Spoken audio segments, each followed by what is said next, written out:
Hi, I'm Chad with Move for Guitar. This lesson is from our series Music Theory for Guitar. In this lesson, I'm going to show you how to build 7th chords. First off, if you like the diagrams for everything in this series, including the diagrams for this lesson, you can download our free e-guide, Music Theory for Guitar. And this e-guide will be something that you can study and use as a reference for years to come. And like I said, it's free, so there's no reason not to just go download it. But I am working on it as I'm filming this lesson, so if it's available, a link will pop up on the screen that will allow you to download it. If no link appears, you can look in the description and it'll say whether it's available or coming soon. And if it's not available yet, you can sign up for our mailing list and we'll send you a copy as soon as it is available. Also, if you're signed up for our mailing list, you'll receive all updated versions as well. But don't worry, you don't need the e-guide to follow along with this lesson because all of the charts will be on the screen. And also be sure to subscribe because we add at least one new lesson every day. This is part 3.2 from our series Music Theory for Guitar. If you'd like to go back and start at the beginning, you can click the link on the screen. So in the last lesson I gave you an introduction to 7th chords. In this lesson I'm going to actually show you how to construct them on the fretboard. And what we're going to do, we're either going to start with the major triad, the minor triad, or the diminished triad and add one of the sevenths to them. So either a minor 7 or a major 7, and I'll show you what they become.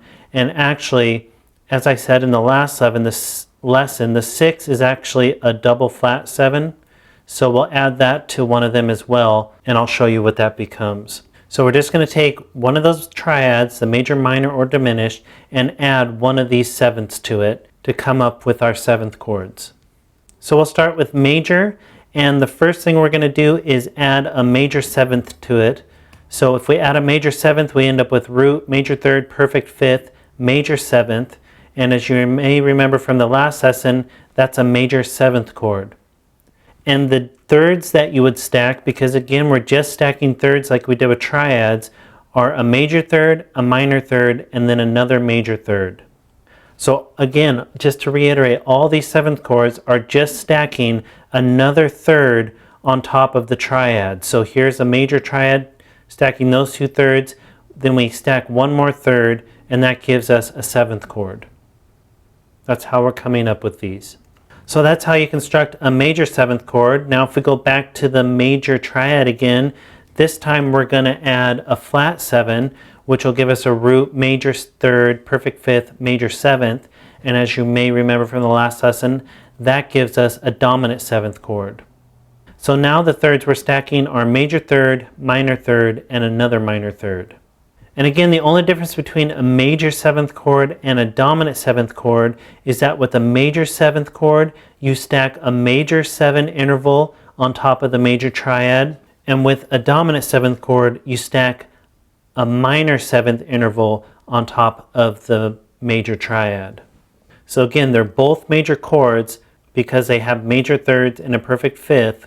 But the 7th, either the minor 7th or the major 7th, makes them different types of chords, which we'll talk more about later.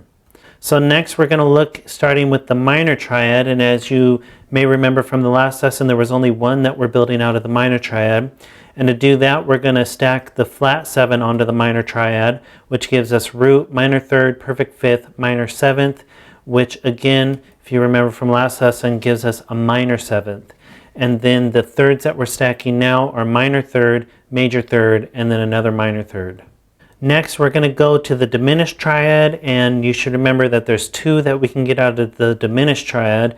And the first one, this one is actually from the major scale, and that's by adding or stacking a flat 7 on top of the diminished triad. And that gives us a root, minor 3rd, diminished 5th, minor 7th, and that gives us a minor 7th, flat 5. As you should remember from the last lesson. And the thirds that we're stacking are minor 3rd, minor 3rd, major 3rd. So we're adding a flat 7 onto the diminished triad, or you could look at it as stacking another major 3rd. And then the last one, which is the last one we get out of the diminished triad, and this is not part of the major scale, but it's important to understand, is we're going to actually change that major 6th into a double flat 7 or diminished 7th, because Those are inharmonic equivalents. They're both the same interval, just depending on the situation you're in. And since we're building a diminished 7th chord, we need it to be a double flat 7 or diminished 7th. So now we're just going to add the double flat 7 to the diminished triad. That gives us root, minor 3rd, diminished 5th, and diminished 7th, which I forgot to write. So that's a diminished 7th interval, or double flat 7.